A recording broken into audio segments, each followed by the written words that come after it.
ಮಂಜೇಶ್ವರದ ಉಪ್ಪಳದಲ್ಲಿ ಹಶೀಶ್ ತೈಲದೊಂದಿಗೆ ಯುವಕನೊಬ್ಬನನ್ನು ಪೊಲೀಸರು ಬಂಧಿಸಿದ್ದಾರೆ. ಕುಂಬಳದ ಕುಂಡಂ ಕರಡುಕ್ಕ ನಿವಾಸಿ ಅಫ್ಸಲ್ ಬಂಧಿತ ವ್ಯಕ್ತಿ. ಮಂಜೇಶ್ವರ ಪೊಲೀಸ್ ಇನ್ಸ್ಪೆಕ್ಟರ್ ಅನೂಪ್ ಕುಮಾರ್ ನೇತೃತ್ವದ ತಂಡ ಈತನನ್ನು ಸೆರೆ ಹಿಡಿಯಲಾಗಿದೆ. ಪ್ಯಾಟ್ರೋಲಿಂಗ್ ನಡೆಸುತ್ತಿದ್ದ ಸಂದರ್ಭದಲ್ಲಿ ಕಳೆದ ರಾತ್ರಿಯಲ್ಲಿ ಉಪ್ಪಳದ ಸೋಮ್ಕಾಲ್ ಜುಮಾ ಮಸೀದಿಯ ಸಮೀಪ ಸಂಶಯಾಸ್ಪದವಾಗಿ ಕಂಡುಬಂದ ಅಫ್ಸಲ್ನನ್ನು ತಕ್ಷಣವೇ ತಡೆದು ಪರಿಶೀಲನೆ ನಡೆಸಿದಾಗ 48 ಗ್ರಾಂ ಹಶೀಶ್ ತೈಲವನ್ನು ಪತ್ತೆ ಹಚ್ಚಲಾಗಿದೆ ಎಂದು ಪೊಲೀಸರು ತಿಳಿಸಿದ್ದಾರೆ. ಅಫ್ಸಲ್ ವಿರುದ್ಧ ಇತರ ಪ್ರಕರಣಗಳು ಇದೆಯೋ ಎಂದು ಪೊಲೀಸರು ತನಿಖೆ ನಡೆಸುತ್ತಿದ್ದಾರೆ.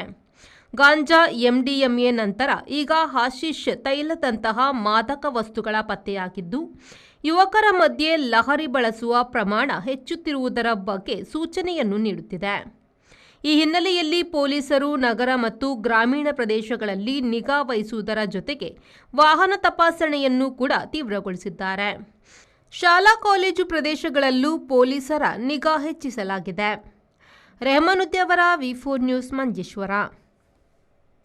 ಮಮ್ಮಿ, ಸಮ್ಮರ್ ವೆಕೇಶನ್ಸ್ ಗೆ ಈ ಸರಿ ವಾಟರ್ ಪಾರ್ಕ್ ಗೆ ಹೋಗೋಣ. ಶೋರ್ ಅಲ್ಲ, ಮಾನಸ ವಾಟರ್ ಪಾರ್ಕ್ ಗೆ ಹೋಗೋಣ.